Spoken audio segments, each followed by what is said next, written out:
Allahumma sholli wa sallim ala sayyidina maulana Muhammadin wa ala alihi wa sahbihi asma'in nama ba'du. Yang sangat kula hormati ya, teman Bapak kawula Kiai Haji Masbuhin Faqih, yang terhormat Kiai Haji Robah Maksum, yang terhormat Kiai Haji DRS Abdussalam MM selaku Rektor Inkafa, semua teman-teman dosen hadirin sedanten ingkang kula hormati, mahasiswa-mahasiswi yang sangat saya hormati. Tadi sudah dikatakan oleh MC, di antara alasan saya datang karena bapak saya ini temannya Kiai Masbuhin. Itu salah, memang bukan di antara ya, karena itu memang. Tuh, kalau di antara ini sembrono. Karena kalau saya datang karena kalian itu dosa besar. Saya ini di rumah punya ibu sudah sepuh, punya pondok. Artinya saya punya kewajiban. Secara fikih kewajiban itu hanya bisa digugurkan oleh wajibun a'dhamu minhu, oleh kewajiban yang lebih apa? Besar. Kayaknya kalau mahasiswa-mahasiswa di sini tidak cukup untuk mengganti kewajiban itu. Sehingga saya berkali-kali memaklumatkan diri, yang undang saya nggak pernah sepuh itu dosa. Karena menggugurkan kewajiban yang lebih apa? Besar. Jadi teorinya gampang. Kalau ngundang sampean tuh mesti boleh karena nggak punya kewajiban. Jadi di rumah ya nggak punya pondok. Terus ibu sampean kalau sampean di rumah ya sumpek, bocah kok nganggur gitu. Jadi fikih itu harus jelas. Saya ini pengagum fikih. Jadi saya di rumah punya ibu, saya ulang lagi, sepuh, butuh perhatian saya dan saudara-saudara saya, punya pesantren, sehingga artinya punya kewajiban. Ini sekaligus maklumat bagi yang ingin ngundang supaya ngukur dosa ndak yang ngundang Gus Pak itu. Bukan kebaikan atau ndak, tapi dosa apa enggak gitu. Artinya yang bisa menggugurkan kewajiban secara fikih itu hanya kewajiban yang lebih apa? Besar. Kayaknya tidak akan terjadi kecuali temannya bapak saya atau pernah guru-gurunya guru saya. Misalnya Lirboyo, nanti Sakban ngundang saya 2 kali. Begini ya, ini kan abahnya Kiai Masbuhin juga namanya Faqih, gurunya juga Kiai Abdul Faqih. Saya berharap anak-anak Inkafa ini nekuni utamanya itu fikih. Fikih itu penting sekali. Kata Sayyid Ali yang Shahibu Simtid Durar itu, wabihi qiwamus syariah, yang bisa mengawal syariat itu hanya fikih. Fikih itu ya kalau yang paling gampang tentu kita misalnya punya Fathul Qorib, Fathul Mu'in, Fathul Wahab. Tapi yang faham betul, mesti faham itu ngelotok setengah hafal. Jangan bawa kitabnya tok, sementing sekian semester terus selesai. Itu sama-sama dosa, itu dosanya ya dosa, mahasiswanya juga dosa. Karena sudah terlanjur sarjana agama, ternyata nggak bisa, itu kan mendingan tidak sarjana agama. Itu saya tak cerita sama Kiai Robah, itu ada fatwa kiai juga wali. Suatu saat ada penyanyi dangdut top terkenal di Indonesia itu nyanyi dangdut, ya penyanyi ya dai, entah itu hakikat entah majas tidak tahu. Itu kiai itu fatwanya lucu, kalau kamu datangi dia pas main dangdut masih saya beri izin, tapi kalau datangi dia pas pengajian itu tak larang kata. Kan santrinya jadi eskal, ini pas pengajian dilarang, pas dangdutan kok malah dapat izin. Tapi bukan berarti halal ya, dapat izin. Dapat izin kan potensinya bisa karena dilarang lah ya tetap belerot. Terus suatu saat si santri ini setengah wali, tidak wali tapi setengah. Lama-lama itu memahami gurunya, ternyata sirinya begini. Kalau seorang penyanyi yang tidak pernah ngaji kemudian ngomong agama, itu potensinya itu fadollu wa adollu, sesat dan menyesatkan. Tapi kalau dia sedang nyanyi dangdut, penyanyinya cowok loh, sama jangan bayangkan dangdut putri, enggak, itu cowok sudah tua lagi. Jadi potensi halalnya ada lah maksudnya untuk, tapi tidak alat musiknya, orangnya. Tapi kalau dia nyanyi itu paling dosanya hanya nyanyi. Saya ulang lagi, murid tadi akhirnya paham kalau datangi pengajian itu artinya ikrar kalau dia seorang dai atau seorang yang layak ngomong apa? Agama. Itu lebih bahaya karena kita santri, apalagi kita doktor atau MM, terus ngekrori orang yang nggak jelas asal usulnya.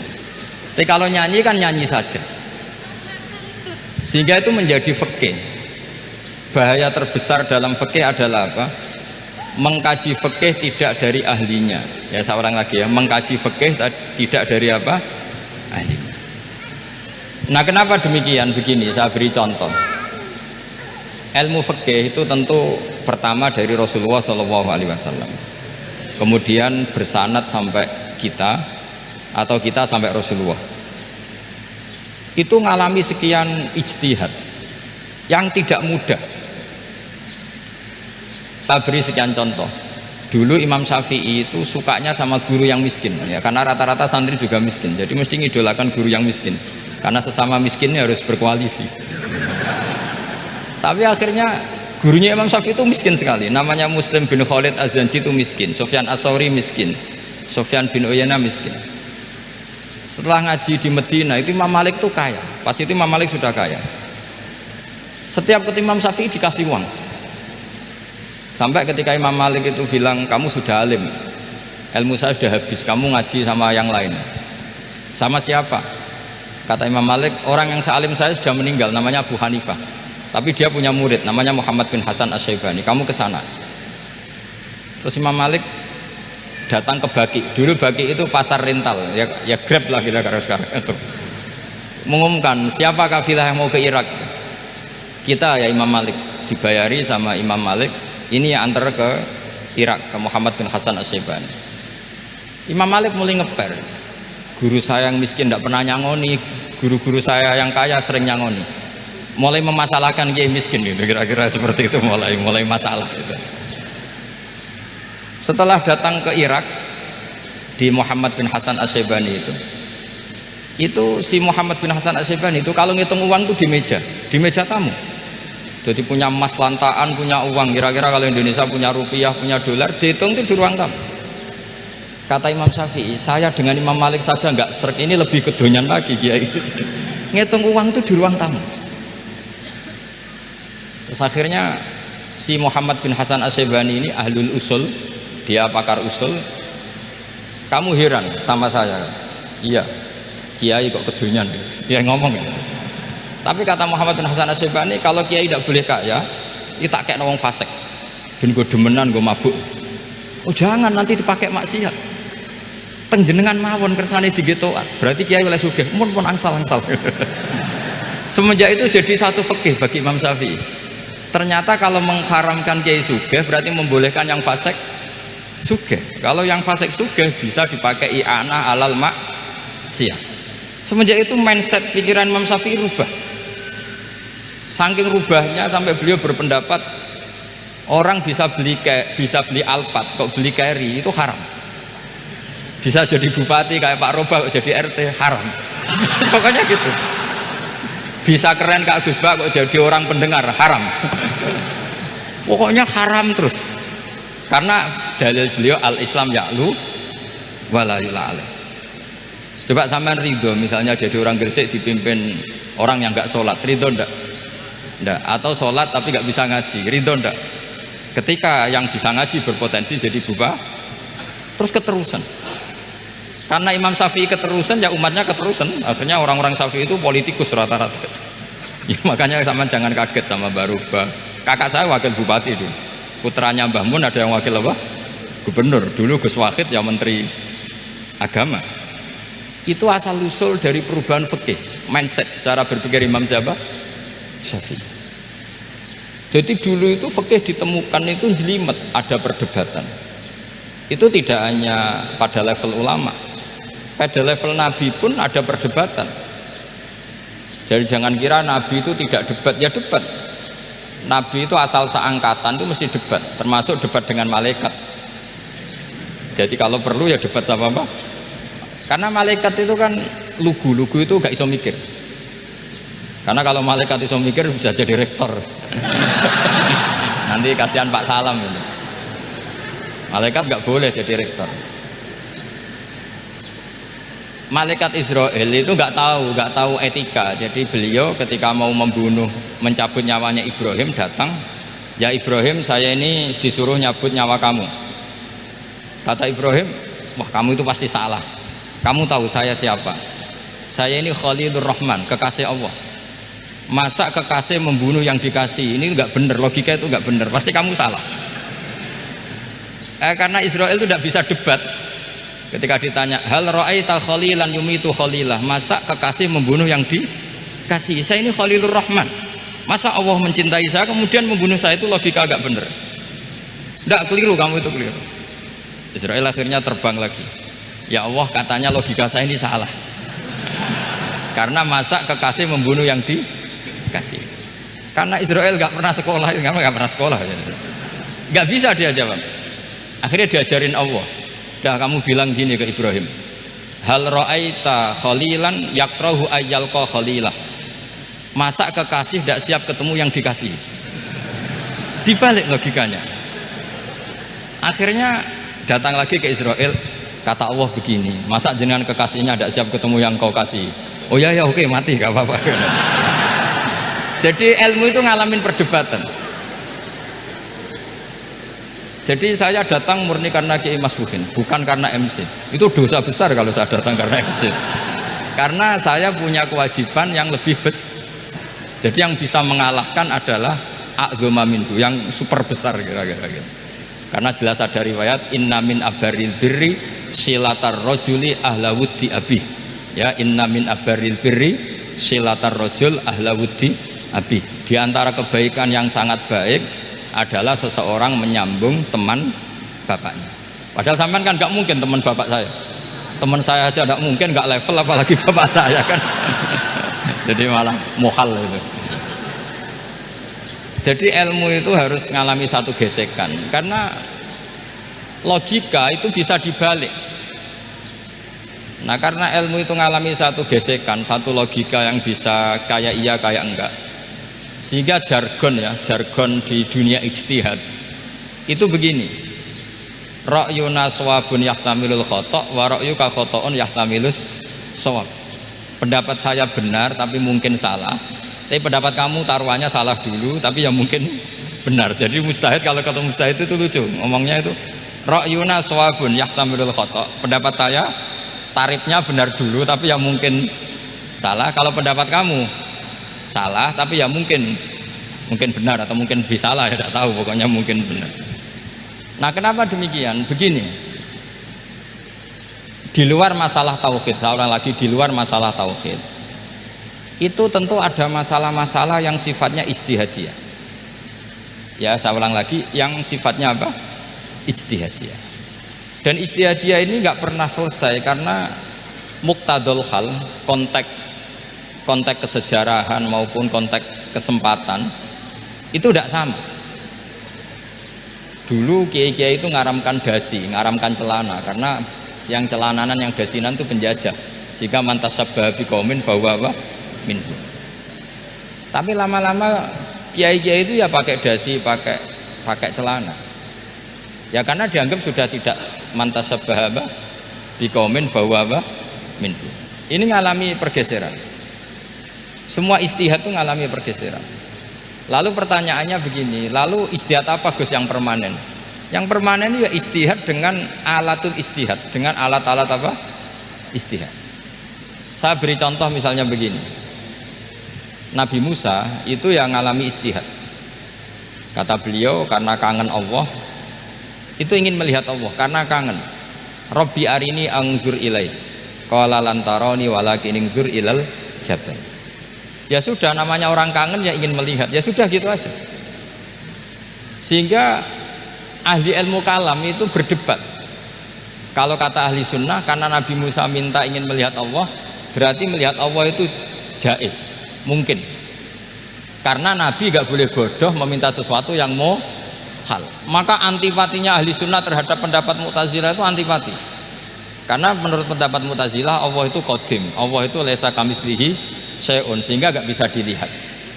Pertanyaannya adalah, berarti Nabi Musa meminta sesuatu yang mohal, itu bodoh sekali sampai gak tahu mana mohal mana apa jais. Makanya kata Imam Ghazali, masa Nabi Musa yang nabi nggak tahu kalau melihat Allah itu mohal, sampai minta berarti nganggap itu jais atau boleh. Itu cara pandang orang-orang ahli sunnah apa wal jamaah. Tapi tetap saja sebagian ulama itu ya balelo, yang kayak Mu'tazilah itu ya balelo, cara berpikir pokoknya itu karena kangen, bukan karena mungkin atau tidak mungkin. Jadi nggak mungkinnya tetap tidak mungkin. Terus mereka dalil la tudrikul absar wa huwa yudrikul absar. Nah, sudut pandang ini akan terus. Ada seorang wali ditanya, kalau kamu di surga ingin melihat Allah apa enggak? Jawabnya enggak.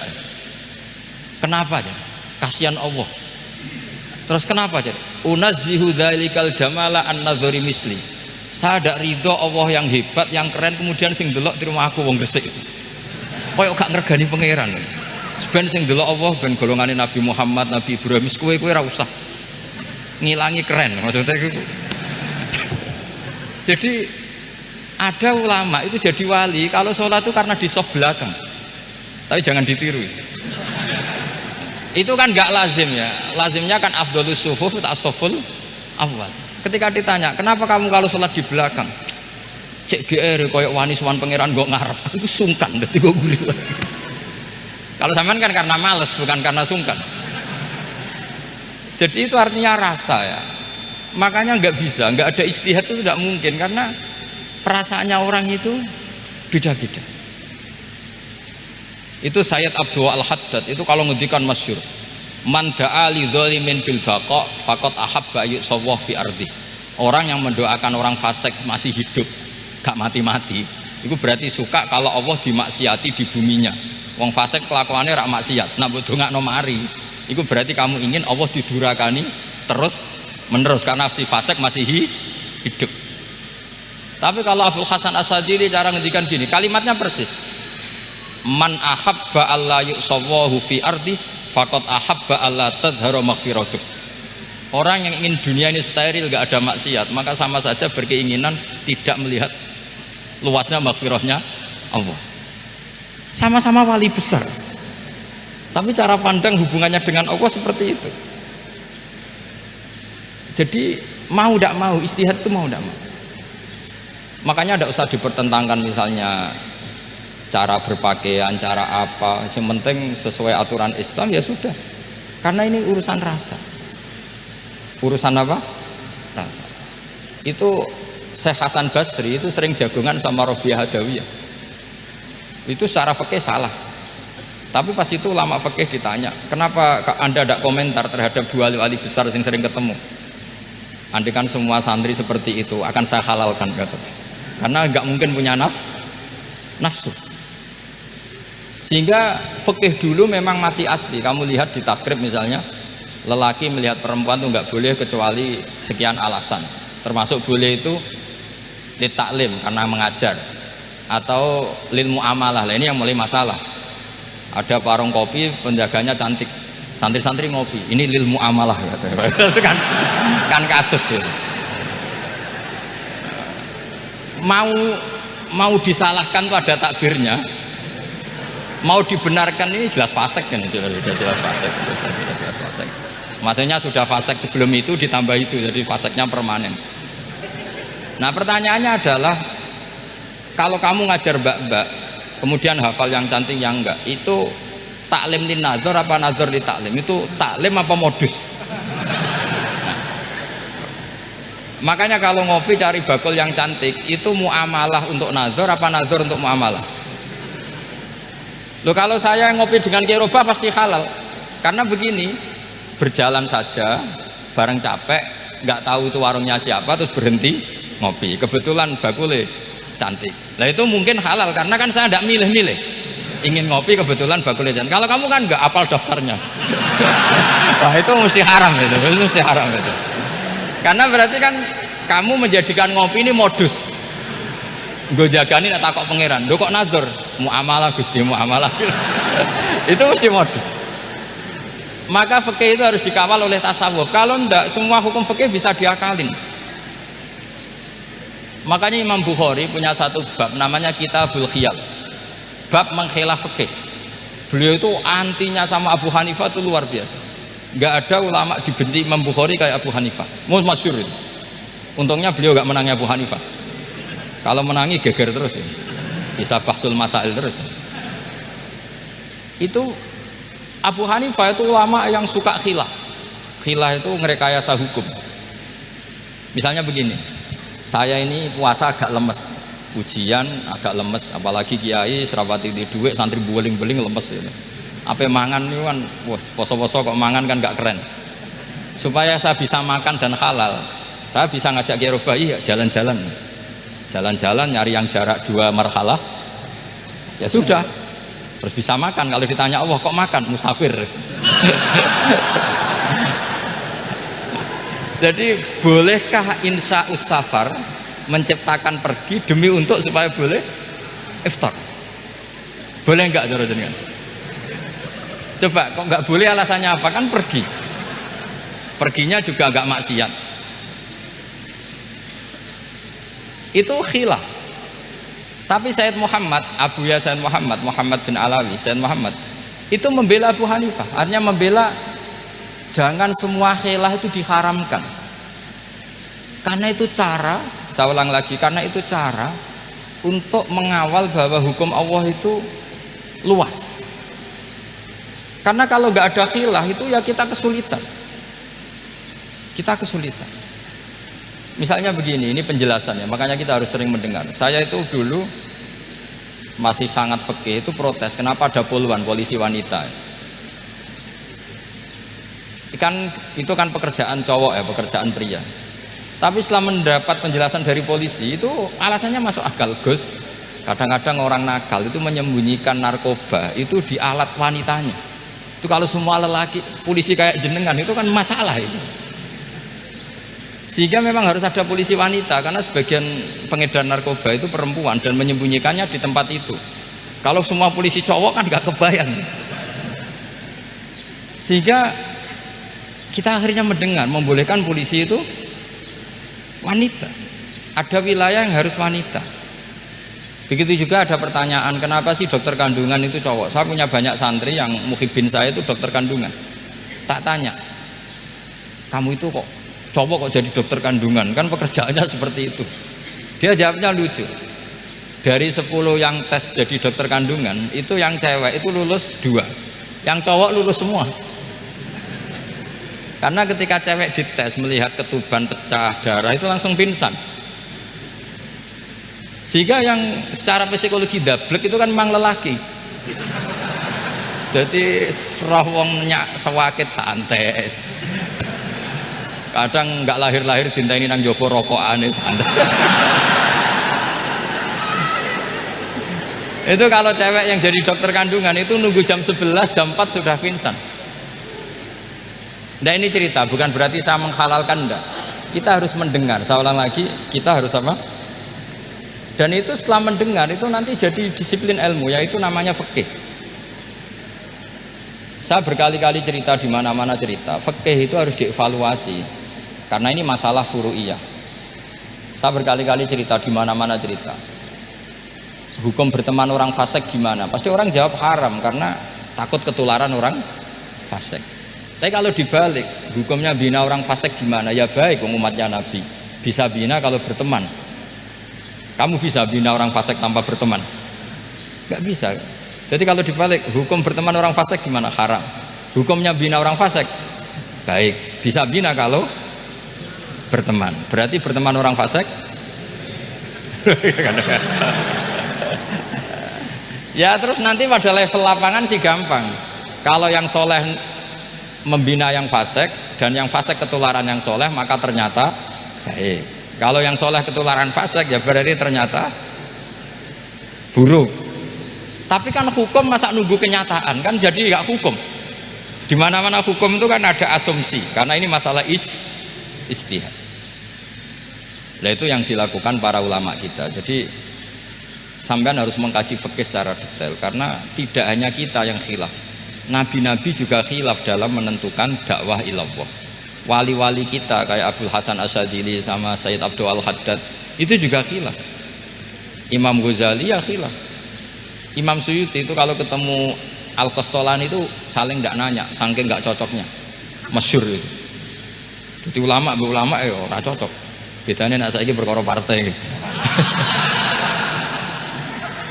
Kalau orang dulu enggak, karena pakai asumsi, karena memang susah. Nggak misalnya memang tak bedai, tak beri yang nggak misalnya ada orang rukuk kemudian ngentut, itu sholatnya batal apa enggak? Enggak, jawab saja. Enggak, orang sholat kemudian pas rukuk kentut atau kelihatan auratnya, sholatnya batal apa enggak? Batal. Lah itu keliru nih sampean, itu salah dosennya mesti itu. Pertanyaannya gini, yang dikatakan sholat itu kan aqwalun wa af'alun muftatahatun bitakbir muftatamatun bitaslim. Lalu ketika sampai rukuk apa sudah namanya sholat? Jika kamu katakan batal, namanya sholat aja belum kok sudah kamu katakan batal itu.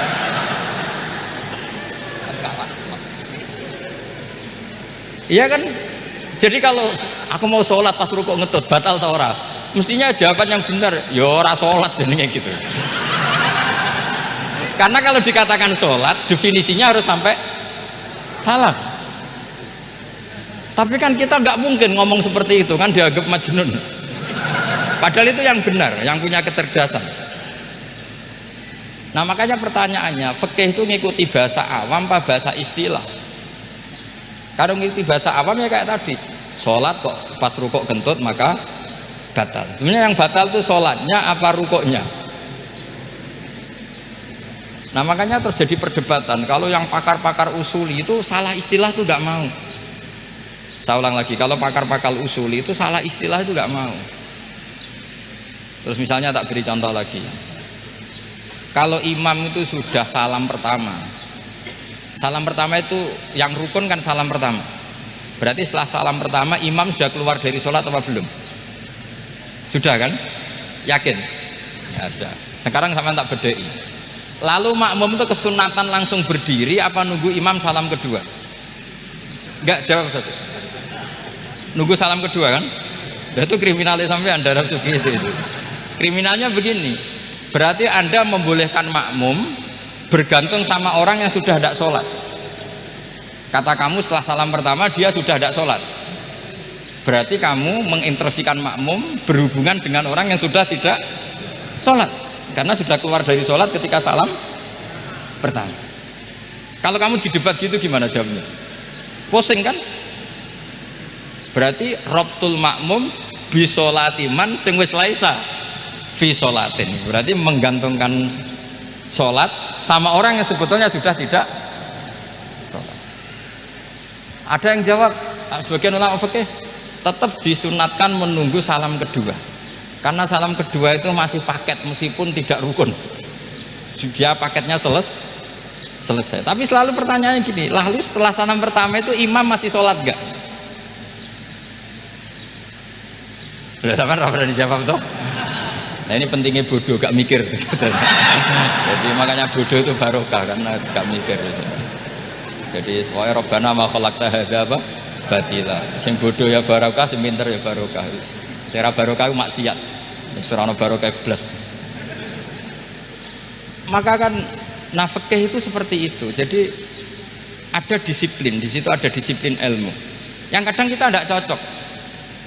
Makanya Imam Syafi'i sendiri ngendikan, kadang beliau dengan gurunya, dengan Imam Malik sampai ngarang ikhtilafu Malik. Beliau punya data yang beliau itu sedang nggak sama dengan gurunya, yaitu Imam siapa? Malik. Karena mindsetnya itu beda. Tidak sampai misalnya saya tanya, sholat itu harus menghadap kemana? Tidak, jawab saja. Kiblat kan? Ukurannya apa coba? Namanya madhep. Wajah apa dada? Imam Syafi'i milihnya dada. Sekarang praktekkan dalam dialog keseharian. Saya jagungan sama Kiai Robah seperti ini, terus wajah saya begini, madhep enggak? Nah itu masalah. Terus pertanyaannya, madhep dengan dada itu fis sholat apa fil qiyam?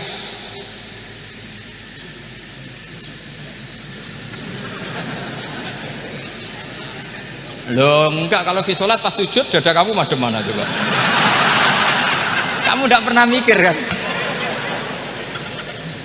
Ya madhep pakai dada itu kan kalau berdiri, kalau rukuk sama sujud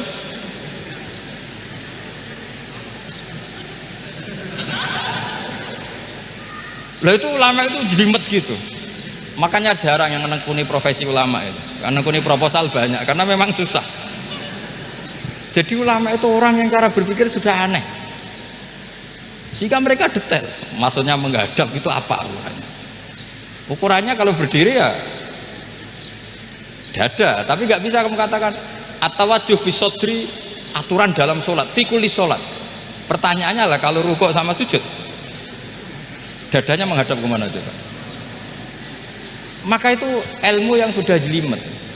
Nah ulama usul fikih, ulama yang nggak mau salah per detail hukum. Sehingga menurut Imam Rafi'i, misalnya kalau beliau ditanya sujud itu gimana ya, asal wat'u jabhah ya sujud. Tapi kalau menurut Imam Nawawi harus melibatkan 7 apa? Anggota, yaitu al-jabhah, wal yaden, wal rukbaten, wal qadamen. Oke, Imam Nawawi kita ikuti. Tentu keseharian kita pakai Imam Nawawi, yaitu berdasar hadis umirtu an asjuda ala sab'ati a'dzumin al-jabhah, wal yaden, wal rukbaten, wal qadamen. Berarti berapa? 7. Tapi pernah saya cek di kitab karangannya Imam Syafi'i, ketika beliau ngendikan saya suka kalau orang sujud itu melibatkan 7 anggota berdasar hadis ini. Tapi kata beliau wayah tamilu, dan bisa saja sujud yang wat'ul jabhah itu sudah cukup. Terus kata Imam Syafi'i, limadha, karena Nabi ketika sujud itu hanya ngendikan begini, sajadalaka wajhi wa sam'i wa basori. Nggak ada di hadis wayadi, warubati, wakodami. Ya sudah akhirnya, itu sudut pandang. Terus gugatan kedua begini, ada orang Muslim yang sujud sama berhala. Untuk menjadi murtad itu harus 7 anggota apa cukup wat'ul jabhah alal ardi? Untuk sah menjadi murtad itu. Untuk sah menjadi murtad cukup wat'ul jabhah alal ardi harus 7 anggota. Untuk keabsahan murtadnya itu enggak jawab. Makanya ini tugas dosen-dosen ini meminterkan ini, karena namanya sudah faqih. Faqih itu ahli fikih yang detail, namanya faqih. Kalau ini mutafaqih. Jadi bukan tafakuha tapi tafakuha, kayak tamarodo itu. Jadi wazannya nanti itu wal idhari ma laysa fil waqi'. Jadi ini bukan gojlok, ini memang marah saya ini. Jadi kalau sudah pakai gelar fakih harus fakih betul. Karena ilmu fikih itu sebetulnya gampang. Sampai kalau ngaji i'anah itu kelihatan fikih itu gampang karena ada logika yang terbangun. Misalnya begini, orang kalau tawaf itu disuruh agak jauh dari Ka'bah. Jangan sampai nginjak sadarwan. Karena sadarwan itu pondasi itu ikut Ka'bah. Kenapa begitu? Ya jenenge ra muteri Ka'bah, ide Ka'bah. Jadi sebenarnya sederhana logikanya. Sing jenenge muter itu di luar itu kita muter. Lah kalau nginjak pondasinya namanya gak muteri Ka'bah tapi ida Ka'bah. Ya jadi sederhana sebetulnya, ya masuk akal. Jadi fikih itu tidak ada yang iskal, sebetulnya masuk akal. Tapi karena kita nekuni itu tidak serius, maka terus jadi paradok. Saya beri contoh lagi, ini sebagai penghormatan saya sama Kiai Mas Bukin, karena ini sudah namanya fakih. Kalau ada ayam jago ditabrak truk terus kejet-kejet, andaikan dibiarkan pun mesti mati karena gerakannya sudah harokatul madbuh. Terus kamu sembelih, itu halal apa enggak? Enggak jawab, ayam jago loh. Kalau kamu katakan halal, dia sudah tidak punya hayatun mustaqirroh, kehidupan yang permanen. Andaikan kamu biarkan pun 1 menit lagi meninggal. Kejet-kejet kan mau prosedur saja, maksudnya pantasnya mati yo kejet-kejet sih, tapi sebetulnya sudah pasti mati. Maka ini ada 2 ulama. Kalau kata Imam Malik tetap namanya halal karena ruhnya masih di situ, sehingga ketika kita nyembelih ya nyembelih hewan yang hidup. Yang namanya nyembelih itu pokoknya mematikan yang punya ruh, sementara saat itu rohnya masih di situ, meskipun 1 menit lagi pasti mati. Tapi kalau mazhab Syafi'i enggak, ini sudah harokatul madbuh, tidak punya hayatun mustaqir. Sehingga dalam perdebatan ulama fikih itu lucu, kadang ya gampang gampang-gampang mangkel no. Misalnya begini, kalau ada anak lahir tidak ada amaratul hayat, nggak nangis, nggak bernafas, sunat disolati apa enggak? Siktun itu, siktun sing layas tahilu walayas, langsung lahir langsung mati, nggak ada amaratul hayat. Rata mikir tuh, itu tidak wajib disolati. Alasannya, ya kan memang sholat alal mayit kan tidak pernah hidup. Di mana-mana mayit itu setelah hidup mati. Ini kan tidak pernah hidup. Namanya ya qit'atul lahmin, ya potongan daging itu aja. Enggak. Jadi kadang fikih diwaca tenan jebule mangkel no. Terus ketika di kitab Minhajut Thalibin itu, kalau kamu keluar mani itu wajib mandi enggak? Wajib kan? Kalau keluar mani inzal itu kan wajib mandi. Nah kenapa nifas atau wiladah keluar bayi, kenapa ibu-ibu kalau keluar bayi wajib mandi? Alasannya lucu, li'annal walad maniyun pun akidun, ini kan wis mani cuma mengkristal. Jadi kadang pakai mangkel loh, apa ya sembrono itu, masuk wajib mandi wiladah itu karena apa? Li'annal walad maniyun mun akidun, ini kok mani sing wis mengkristal, mani sing wis jelalatan lah, lahir nuangis macam-macam. Jadi ternyata karena kenapa fikih butuh alasan, nyari hadis tentang keluar anak mandi itu nggak ada yang sorry, yang ada adalah tentang inzal, innamal ma' minal, akhirnya dicari-cari ternyata walad itu maniyun munakidun. Lah ini problem fikih. Sampean harus siap dengan pelajaran seperti ini, meskipun sampean mungkin wong priyayi, tapi ini ilmu. Ya, saya ulang lagi, ini ilmu. Sehingga ulama itu mau tidak mau harus mau mendengar. Karena logika yang terbangun itu nunggu kalau mendengar. Kayak tadi, malaikat Israel baru sadar, masa kekasih bunuh yang dikasih, masuk akal. Iso mikir juga Israel. Kalau sama sampean sih nggak nerima, tetap selonang-selonang. Ini masalah Ibrahim Khalilur Rahman. Sehingga kita di alasan fikih itu harus kita dengar. Saya dulu itu, saya sampai sekarang itu sama, kalau bayi lahir masih sudah berbentuk bayi, saya sendiri berpendapat sebaiknya disolatin kalau sudah berbentuk apa? Bayi, meskipun tidak apa? Tidak nangis, tidak ada amaratul hayat. Kan yang digugurkan itu wajibnya, bukan masalah boleh dan tidak. Itu banyaklah perdebatan ulama di bab itu. Saya beri contoh lagi perdebatan ulama. Ini contoh-contoh fikih karena ini khusus penghormatan status fakih tadi. Itu kalau ada orang mati, jenazah itu. Jenazah itu kalau sholat, itu kan umumnya jenazah di depan, kita nyolati di belakang. Itu yang mengatakan begitu ya tidak punya alasan, ya taunya mulai dulu begitu, di mana-mana nyolati jenazah, jenazahnya di depan. Tapi di kitab Mahali jelas diterangkan, kata kaul sani tidak wajib. Alasannya ya lucu, fa innal janazah laisat bi imamin. Jenazah itu tidak imam, kenapa harus di depan? Kan kacau kan? Lu coba alasannya di depan apa? Dia ada imam kok. Nah barokahnya fikih itu, sehingga kita melihat di Arab Saudi sekarang itu jenazah kan di belakang, tapi kita tetap nyolati apa? Mayit. Kalau di Arab Saudi musim haji itu jenazahnya di kamar mayit, tapi kita nyolati. Itu satu-satunya takbir ya tadi, fa innal janazah laisat bimanzilatil imam. Tapi jangan praktekkan, nanti dia kepaliran sesat tuh. Saya hanya cerita ilmu, jangan dipraktekkan. Kalau dipraktekkan masih jadi aliran sesat. Mono jenazah ning mburi mame kok ngarep aliran sesat. Sebetulnya bukan sesat gitu. Uji coba fikih. Ya karena tadi fa innal janazah laisat bimanzilatil. Bukti lagi kalau sampean sholat ghaib. Sholat ghaib ini misalnya mayitnya di Surabaya, boleh nggak sholat ghaib di sini? Terus jenazahnya di belakang kamu apa depan kamu? Nah ini kan fikih itu pokoknya gitu. Makanya standar furu'iyah itu susah.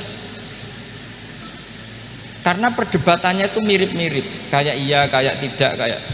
Makanya dulu zaman sahabat, ada sahabat itu mencintai Rasulullah. Senengane sowan. Bukti cinta sowan. Banyak juga yang sahabat bukti cinta Nabi itu tidak pernah sowan. Alasannya ganggu. Kenapa kamu jarang sowan Nabi? Saya sering jamaah sama Nabi, saya tidak pernah sowan. Kenapa? Ganggu.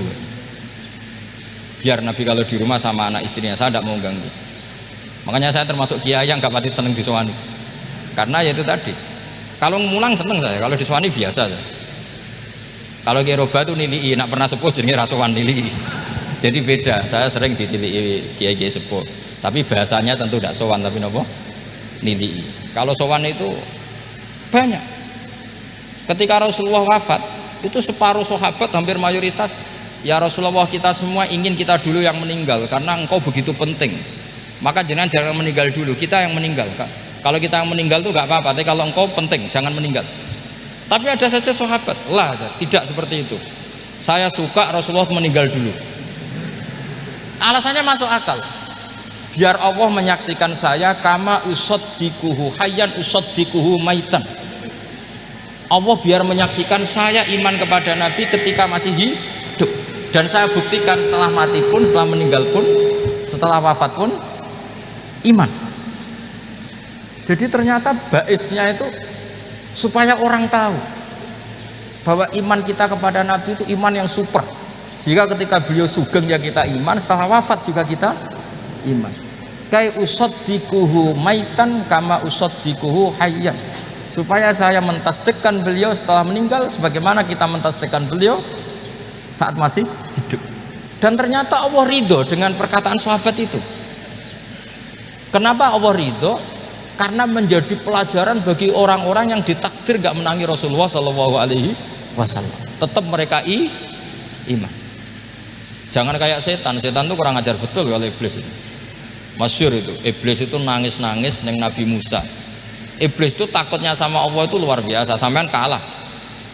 Iblis itu setiap ketemu malaikat, karena dia ngerti alam gaib, mesti apa itu kama sali syaitani id qala lil insani kfur falamma kafara qala inni bari'um minka inni akhafu wa rabbal alamin. Jadi setan iblis itu paling sering bilang inni akhafu wa rabbal alamin, karena iblis itu tahu surga, tahu neraka, tahu kekuasaannya Allah, jadi takutnya sama Allah luar biasa. Makanya setiap dia mengajarkan kekafiran, setelah orang itu kafir gimana? Inni bari'um minka inni akhafu wa rabbal alamin. Saking takutnya sama Allah, suatu saat iblis ini datangi Nabi Musa karena tahu Nabi Musa itu kalimullah, orang yang bisa komunikasi langsung dengan Allah. Ya Musa ya kalim Allah, saya ini makhluk, saya takutnya sama Allah luar biasa, tolong rayukan Allah supaya nerima tobat saya. Karena dirayu terus, lama-lama Nabi Musa bilang oke, tak rayukan Allah sama Allah. Karena Musa kekasihnya, ya Allah, iblis itu ingin tobat, tolong dikasih hak tobat. Kata Allah oke, dia bisa tobat asal mau sujud di makamnya Nabi Adam, karena kesalahannya dia gak mau sujud sama Nabi Adam. Semenang Nabi Musa karena ada cara untuk iblis menjadi tobat. Dikasih tahu sama Nabi Musa, alhamdulillah kamu diterima tobatnya. Syaratnya apa? Sujud ke kuburannya Nabi Adam. Wah, iblis atau aslinya terus asjuduhu maitan wa qatla asjuduhu hayyan. Zaman urip aku ora gelem, pomene wis mati. Oh, dasar setan itu. Zaman urip aku ora gelem, wis mati kok kon sujud. Kumat maksudnya, terus ya sudah, terus sampai sekarang akhirnya. Kalau sekarang sudah tidak mungkin lagi karena nggak ada Nabi Musa. Jadi ijtihadnya sahabat melihat wafatnya Rasulullah itu beda-beda, dan ternyata semuanya diridhoni Allah. Karena ternyata yang suka Nabi wafat dulu adalah ingin supaya umat Islam tetap mencintai beliau, iman sama beliau, tasdik sama beliau, sebagaimana tasdik zaman sugeng. Makanya kita harus mencintai guru-guru kita. Uhibbuhu maitan kama uhibbuhu hayyan. Saya sampai sekarang itu ya merasa Mbah Mun itu tidak meninggal. Saya masih merasa kalau bapak saya tidak meninggal, karena kita mencintai beliau-beliau ketika hidup dan ketika wafat itu sama. Karena beliau-beliau sama kita juga seperti itu. Rasulullah itu ketika mendekati wafat, ya bahasa halusnya intaqala ila rafiqil a'la. Itu Nabi kalau ngedikan tuh rileks sekali. Hayati khairun lakum wa wafati khairun lakum. Cung aku nak uripku ya apik, engko nak aku wis kapundhut ya apik. fa amma hayati fali asunna lakum as-sunan. Sebagian riwayat fa innakum tuhadditsuna anni wa uhadditsu ankum. Kalau saya masih hidup, saya bisa mengajarkan kamu sunnah, mengajarkan kamu tradisi-tradisi yang benar. Dan ketika aku mati, ketika aku sudah wafat, maka saya jejer Allah, kata Nabi. Saya berdampingan dengan Allah, maksudnya dekat Allah. Tentu bila kaifin walan hisor. Terus sudah fa inna amalakum, amal-amal kamu diperlihatkan ke saya. Berhubung saya sudah dekat Allah, kalau amal kamu baik, saya muji Allah. Kalau amal kamu buruk, saya langsung mintakan ampun kepada Allah. Jadi Nabi rileks sekali. Artinya saya hidup bagus karena bisa mengajarkan kamu as-sunan wasyara'i. Kalau saya wafat karena saya dekat Allah. Kalau kamu baik, saya muji Allah. Kalau kamu buruk, saya mintakan ampun kepada guru-guru kita juga seperti itu. Justru setelah wafat, beliau-beliau punya kesempatan dekat sama Allah, dekat sama al-malail a'la, sehingga mendoakan apa? Kita. Nah, terus kata Sayyid Muhammad, wala taqulu lima yuqtalu fi sabilillahi amwat. Kamu jangan pernah berkeyakinan atau berpendapat atau berkomentar kalau orang-orang yang mati fi sabilillah adalah berstatus apa? Mati, amwat. Kalah. Terus kata Sayyid Muhammad, hadza li amati syuhada. Ketentuan ini bagi umumnya syuhada. Artinya gini, umumnya syuhada saja tidak berstatus amwat, apalagi hadza Rasulullah sayyidul syuhada, sayyidul anbiya, sayyidul mursalin, tentu tidak pernah berstatus amwat. Ya, saya ulang lagi ya, jadi zaman cara berpikir amatu syuhada, syuhada yang umum saja berstatus hidup, tidak boleh distatuskan amwat, apalagi Rasulullah itu sayyidus syuhada, sayyidul anbiya, maka status beliau pasti hayyun la yamut, pasti beliau itu hidup tidak. Dan karena beliau itu asfaq, sangat sayang kepada kita, sebagaimana zaman beliau hidup itu sayang kepada kita sampai nangis-nangis minta hak syafaat, maka setelah meninggalkan pun beliau pasti sayang kita dan pasti berusaha supaya kita diampuni oleh Allah Subhanahu wa ta'ala. Sehingga ada sahabat yang tadi berpendapat, kalau saya nggak masalah Nabi wafat dulu, supaya Allah menyaksikan saya usaddiquhu maitan kama usaddiquhu hayyan. Jadi ini cerita ya, cerita sudut-sudut pandang. Jadi saya mohon kalau mengkaji fikih itu harus detail, minimal takrib itu setengah hafal, supaya konstruksi ilmu itu utuh. Ya, sama lagi konstruksi ilmu itu, karena ilmu itu mesti ada yang apa ya, ya rodok setengah salah itu, tapi disalahno ora kena. Ndak sampean tak bedheki, nak pancen bener langsung tak angkat jadi rektor. Nak bener tuh. Coba rukun sholat pertama itu apa coba? Rukun sholat pertama. Niat. Niat sama berdiri dulu mana?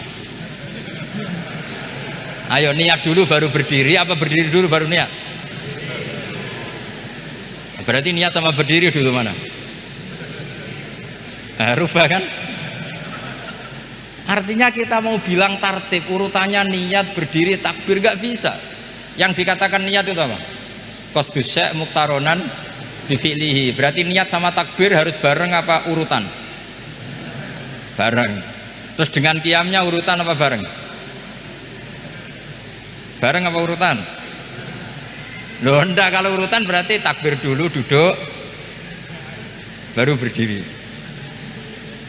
Nah, maka seperti ini itu mau tidak mau kita salah, dikatakan tartib ya salah, dikatakan serentak ya salah. Cuma karena kita bodoh, gak tahu mikir itu, alhamdulillah kan di situ itu.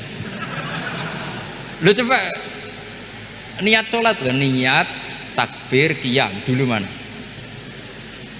Niat takbir qiyam dulu mana coba? Dulu qiyam. Enggak ada kitab yang mengatakan arkanus sholat awaluha. Oh, dianggap kitab kriminal mesti. Makanya ngendikane ulama-ulama di sarah-sarah, mau ndak mau sebagian istilah itu tasamuh itu wis digawe gampang ngono kok repot. Karena kita ndak bisa detailnya.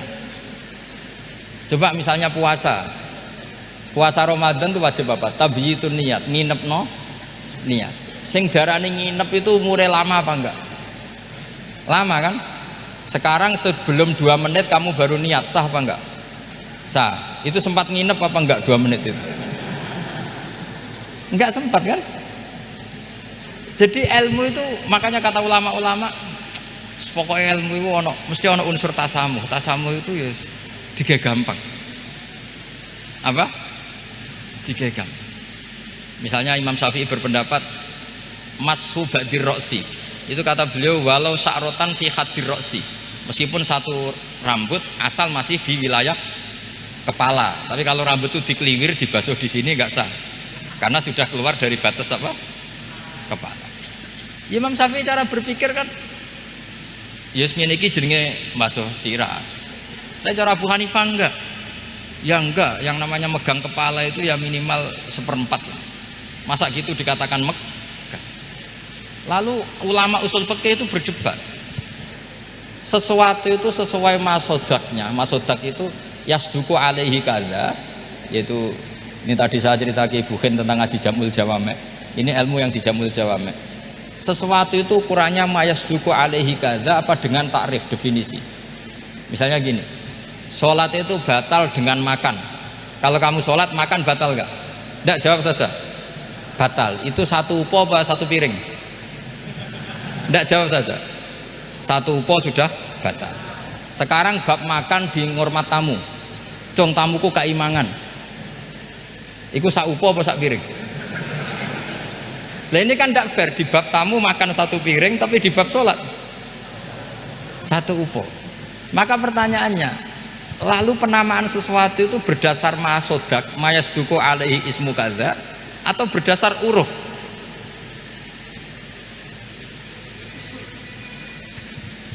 Ukurannya apa coba? Maka terus jadi perdebatan. Nah ini di sini ini pentingnya ulama, karena ya sekarang saya bedai sekarang. Cengkeh itu wangi apa enggak? Kategorinya cengkeh. Wangi kan, kalau orang bikin kue tar pasti pakai apa? Cengkeh. Pakai wedang ronde supaya manis, apa wangi dikasih apa? Cengkeh.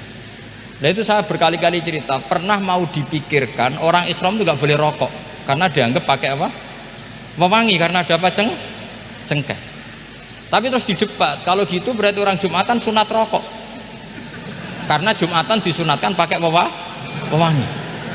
Wah itu kan akhirnya tuh, wah iya repot ya katanya. Jadi kalau cengkeh kamu kategorikan pewangen, yang orang Islam nggak boleh rokok karena pakai cengkeh yang wangi, konsekuensinya orang Jumatan sunat rokok karena berarti di masjid pakai apa? Pewangi. Kan sesat semua itu. Jadi itu ilmu. Makanya selain fikih mateng itu ada ilmu yang namanya usul fikih. Usul fikih itu yang neliti itu. Mayasduku alaihi kadza. Jadi ya ngono iku darani ngono. Saurang lagi. Ngono iku wis darani ngono. Ora perlu roh detail. Ya saya ulang lagi, ora perlu roh detail. Makanya Abu Hanifah itu misalnya basuh wajah, wis angger kecelok ngene iki basuh wajah. Nek Imam Syafi'i kan detail. Mimbaini manabitis sya'ri sampai ila somahe udunehi ila dzakon. Terus manabitis sya'ri Imam Syafi'i nambah apa? Ghaliban. Kenapa ditambah ghaliban? Karena kalau orang budak manabitis sya'rinya di sini. Jadi itu fikih. Jadi fikih itu jelimet. Padahal kita ini nggak pernah berpikir secerdas Imam Syafi'i, tapi akhirnya ya mikir juga. Nah, gak ditambah ghaliban, mana biti sya'rinya orang budak kan? Sini. Terus sekarang perdebatannya, orang budak basuh maskur roksi di sini sah nggak? Karena tadi itu wajah apa kepala kan gitu. Kan jadi bingung gitu. Ya makanya ini mukadimah saya supaya sampean lebih disiplin belajar apa? Fikih, dan setidaknya didiskusikan lah kitab-kitab Minhajut Thalibin atau kitab-kitab Mahali, karena di situ nanti ada perdebatan dan perdebatannya itu indah sekali. Kayak tadi ada yang mengatakan jenazah harus di depan, tentu dalam kondisi normal kita ingin jenazah itu di depan, tapi ada kondisi itu tidak normal kayak di Masjid Haram. Lalu solusinya gimana? Ya kita ngikuti kaul sani, fa innal janazah laisat bimanzilatil imam. Tapi kalau di sini normal ya sudah, kita sholat ya normal aja lah. Masa jenazahnya di belakang kamu sholat, nanti jenazahnya iri, sekali-kali di depan aja kok gak boleh gitu. Malah jadi repot nanti. Jadi karena apa ya? Kalau kita mengkaji tidak panjang itu bahaya. Karena ilmu tadi, ilmu itu ada logikanya. Imam Ghazali dalam bab warid sama maurud itu gak setuju sama Imam Syafi'i, dia Maliki. Ya kalau dalam mazhab Syafi'i yang populer kan kalau ada najis airnya sedikit kan dikucurkan supaya al-ma'u itu warid. Kalau warid punya kekuatan menghilangkan. Tapi gak boleh najis diletakkan di bejana yang ada airnya. Airnya namanya maurud. Tapi Imam Ghazali dalam hal itu ngikuti Imam Malik. Gak ada bedanya warid sama maurud. Karena logika Imam Ghazali gini, misalnya ini ada najis ya. Ya mik ini ada najis di sini. Atau sarung lah, contoh paling gampang kan sarung. Ini sarung, najisnya di sini. Kamu kucuri. Ketika kamu kucur, air yang lewat ini kan tidak ada dua kola. Kemudian ketika terkena najis, mutanajis kan? Kalau dia sudah mutanajis, dia punya kekuatan menghilangkan najis apa enggak? Enggak kan, karena dia sendiri berstatus mutanajis. Artinya begini, meskipun ini disorno, itu bukan berarti najis gak campur. Nah terus sampean misalnya bantah, tapi kucurannya wakil, terus nanti semua tersisa hilang. Ya kalau gitu nggak ada masalah kan, pertanyaannya kan karena banyu itu satu ciduk. Sehingga Imam Syafi'i mengatakan, cara berpikir Imam Ghazali, air itu oleh Allah dikatakan mutahhirun, mensucikan. Ya sudah, kalau ada air berarti mensucikan, baik caranya warid maupun maurud. Bukan karena air itu menghilangkan najis, karena tadi logikanya yang sudah kena najis, air ini sudah berstatus mutanajis, berarti pas mulai lewat ke bawah dia statusnya apa? Mutanajis. Ke bawah lagi berstatus mutanajis. Misalnya sampean bantah, tapi mutanajis ini kan dihilangkan oleh air di atasnya. Ya kalau ada jaminan air berikutnya bisa menuntaskan. Nah najisnya bandel, gandok kan terus panjang perdebatannya. Makanya kata Imam Ghazali, sudah dalam hal itu saya ikut Imam Malik. Ikut Imam Malik, anggar ana najis kok is disori banyu ne ora mutaghayyir, ya ngono iku jenenge nyucekno. Mergo banyu oleh Allah distatuskan mutahhir, mensucikan. Dadi ora usah bayangno sing jlimet-jlimet. Nah itu namanya masodak. Wis keceluk basuh ambek banyu. Berarti wis keceluk mensucikan. Itu juga satu kefiah dalam usul fikih. Ya sudah seperti itu. Ya kayak sampean kangen anak. Kangen anak itu ketemu wis cukup ta ora? Cara sampean wis cukup. Tapi cara anake sampean ketemu tok ra nyangoni. Nah. Lalu ukurannya itu ukuran anak apa ukuran orang tua? Enggak ukuran anak apa ukuran orang tua? Definisi ketemu lalu. Ukuran orang tua apa ukuran anak? Sama khilafnya ulama. Ini terakhir, contoh terakhir dari saya. Fasyamu salasati ayyamin fil haji wa sab'atin idza raja'tum. Ada pelanggaran haji yang bayarnya itu puasa 3 hari di musim haji dan 7 hari ketika pulang. Imam Syafi'i berpendapat 7 hari yang idza raja'tum ketika pulang itu orang itu setelah di rumah. Di mana-mana pulang itu setelah di rumah. Tapi menurut Abu Hanifah enggak. Asal sudah balik kanan dari Mekah, dia di perjalanan puasa sudah sah. Karena bagi penduduk Mekah, kalau kamu sudah balik kanan namanya pulang. Seperti ini saya nanti, setelah acara saya pulang. Pasti Kiai Roba kalau ditanya, Gus Bak kemana? Sudah pulang. Tapi tanyakan istri saya. Jadi orang sini kalau saya sudah pamit, sampean bilang saya pulang enggak? Gus Bak kemana? Sudah pulang. Tapi tanyakan istri saya. Belum pulang. Lalu ukurannya ini jenengan apa istri saya? Lah mau nggak mau harus, karena Allah hanya ngendian wasab'atin idza raja'tum, dan 7 hari ketika kamu sudah pulang. Ukurannya siapa coba? Ukurannya penduduk Mekah apa keluarganya? Kalau ukurannya penduduk Mekah, asal orang haji sudah cabut ya disebut pulang. Tapi kalau ukurannya keluarga, asal belum sampai rumah belum disebut pulang. Itu yang seperti kita dulu ketika era Wesel, zaman Ki Mas Buken, Ki Roba Mondok, saya kan era Wesel. Angger wong tua bar ngeposno, anakku wis tak kirimi kan gitu. Wong wis diposno. Tapi masih 3 hari. Jari anake, durung dikirimi. Bener mana tuh? Ya kira-kira seperti itulah usul fikih. Saya mohon anak-anak Inkafa ini mengkaji itu. Dengan status fakih itu orang yang mutafannin, mutabakhir fil fikih. Itu baru disebut apa? Fakih. Kalau enggak namanya apa? Mutafakih. Itu bukan fakih tapi berpura-pura apa?